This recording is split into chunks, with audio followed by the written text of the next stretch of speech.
So this was Friday. Yeah, Right. this is last Friday. Now what you'll find is patterns with the days. So what you'll find is that if you go to the previous week on Friday, or Mm-hmm. if you go to previous Friday, so this was like 2 weeks apart, right? This was also a Friday.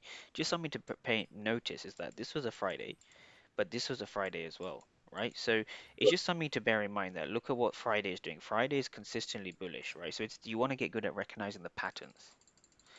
And the way you Mm-hmm. utilize the patterns is by understanding where the levels are. So it's understanding where the levels are and then finding patterns from there. And I'll show you some more patterns later on. But where this level came from was actually this day. So this is Tuesday, the 20th of Jan. And so how did I get this level? So basically, there was a small fair value gap here. It wasn't necessarily the best level of the month, in my opinion, but there was the level there. And so because of that, this now becomes your level. So the reason this was a level is because yes, it left a fair value gap, but more importantly, when you go back and look at these areas like I've done, the reason this has stayed on my charts is because there were passive sellers here, right? There were definitely passive buyers here. I know that because I actually took a trade and I remember these two zones quite well. Yeah. Right. So Yes. that's the reason why. So if we keep going, so this is now sort of end of January.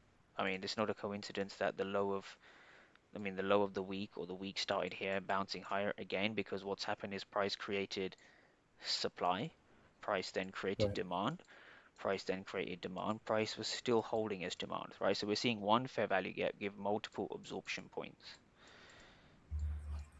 Yep. Does this make sense? Yep. Yes. Now, once you have this, the next thing to do is to keep going. I mean, it's not a coincidence that we had this, what day was this? Monday. So we had like the low of the week also coming off this zone, right? So price has shown us multiple times that it's holding as demand, which means buyers are in control, demand, and then once again, demand. Yeah. Yeah. Let's continue moving. So again, not a coincidence, we hold as demand, right? Once again, we hold as demand.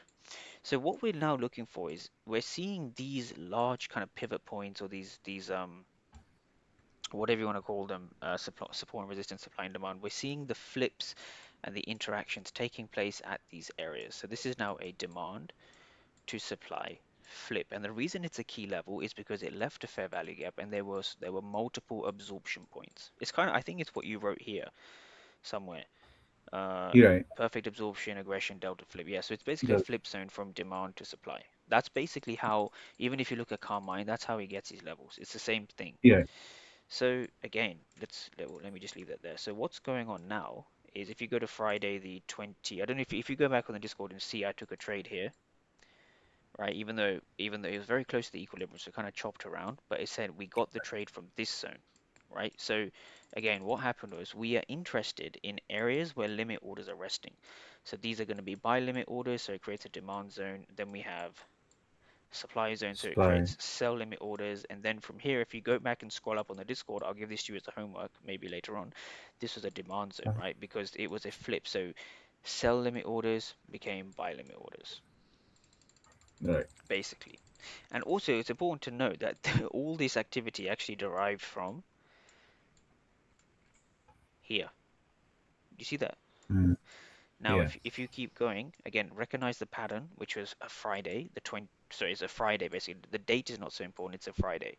So even if you look this week, a lot of the good trades, we were very responsive around this same level from here, right? So if you go here, this was a Friday, and what happened yesterday was there. It was basically the same trade as 2 weeks ago. Same thing. Exactly the same Right. thing. Exactly the same thing. No difference. No difference at all. So hopefully